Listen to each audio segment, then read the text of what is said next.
चॅलेंजेसला face करावा लागलाय हो हो. म्हणूनच आपण एक फन सेगमेंट करूया ज्याचं नाव आहे खरं की खोटं. ओके. आम्ही तुला काही प्रश्न विचारू, त्याची खरं आहे तर का खरं आणि खोटं तर का खोटं ह्याची उत्तर आम्हाला हवी. रेडी?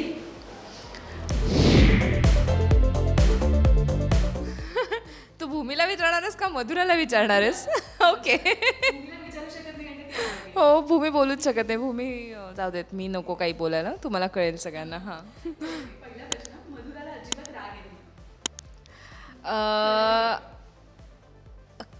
मधलं आहे, कारण मला खूप पटकन राग नाही येत. माझे पेशन्स लेवल जरा जास्तच हाय आहेत, पण मला राग आला तर तो भयंकर असतो. समोरच्याची वाट लागते. मधुराला उत्तम स्वयंपाक बनवता येतो? खरं. बरं, नवऱ्याची एकही सवय खटकत नाही? हा, एका बायकोला विचारता तुम्ही हा प्रश्न, असा असूच शकत नाही. बऱ्याच सवयी असतात, पण प्रेम असतं. आशेने बऱ्याच रोमॅन्टिक डेट्सवर नेलं तुला? खरे. त्यातली एखादी लक्षात राहिलेली किंवा एक डेस्टिनेशन जे खूप आवडलेलं तुला?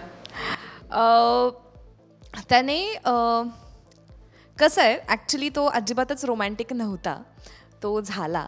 आणि कारण मी भयंकर फिल्मी आहे आयुष्यामध्ये, सो सगळ्यात गोड गोष्ट त्याने रोमॅन्टिक डेटला नेण्याऐवजी एक भयंकर खूप गोड गोष्ट त्याने यावेळेला केली. म्हणजे आम्ही पॉंडिचेरीला गेलो होतो आमच्या ॲनिव्हर्सरीसाठी.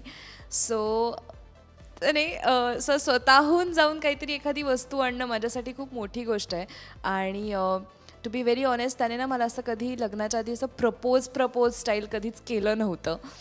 आणि त्याने यावेळेला मला सरप्राईज म्हणून मला ही रिंग गिफ्ट केली. आणि ही इज सो क्यूट की त्याला ते प्रॉपर बीच साईडला वगैरे करायचं होतं, पण त्याला ते राहवलं नाही, ते मनात ठेवू शकला नाही. त्यामुळे मी रेडी होत असताना ही इज लाईक, हे मी काहीतरी आणलं आहे तुझ्यासाठी.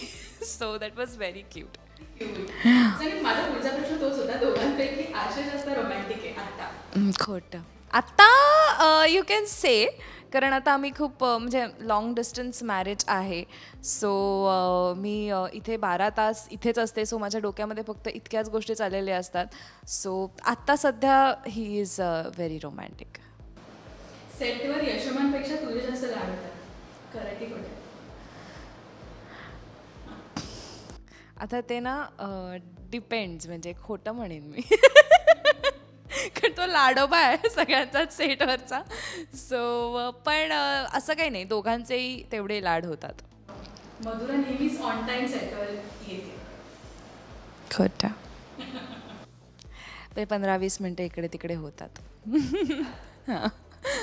पण मी ऑन टाईम रेडी होते, की सपोज जर मी लेट आले असेल तर माझ्या लक्षात येतं. सो माझा मेकअप मी असा पटापटापटा करते आणि मग मी पटकन रेडी होते. सो माझ्यामुळे शॉर्टला फारसा कधी वेळ उशीर झाला वगैरे असं झालं नाही आहे.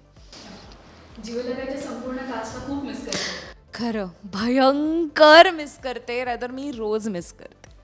आणि लवकरच तुम्ही रियुनियन करणार आहात, असा प्लॅन करणार आहात? माझी इच्छा आहे. मला माहीत नाही, आता सगळेच जण खूप बिझी आहेत, प्रत्येकाचेच नवनवीन प्रोजेक्ट सुरू आहेत.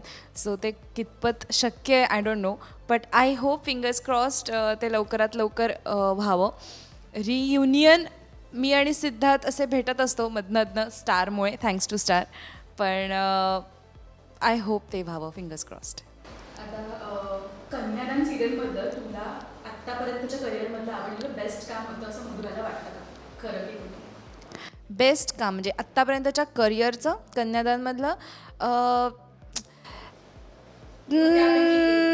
किंवा तू स्वतःला अजून बोलतात ना एक स्टेप हाय करण्यासाठी ती एक स्टेप? हो, of course, because that was my career, माझ्या करिअरची सुरुवात होती ती. सो मी असं अगदीच नाही म्हणू शकत की ते माझं बेस्टेस्ट काम होतं. बेस्टेस्ट काम माझं यायचं आहे असंच मी म्हणेन, कारण ॲज अन आर्टिस्ट म्हणून मी प्रत्येक प्रोजेक्ट वाईज मी ग्रो करायचा प्रयत्न तरी करत असते. सो ती माझी स्टेप होती आणि तो माझा एक ते प्रोजेक्ट म्हणजे माझ्यासाठी एक खूप मोठा सपोर्ट आणि पुश होतं की ज्याच्यामुळे मी आत्ता जी आहे ती आहे. सो कन्यादान इज लाईक माय खूप जास्त सॉफ्ट कॉर्नर असलेली सिरियल आहे.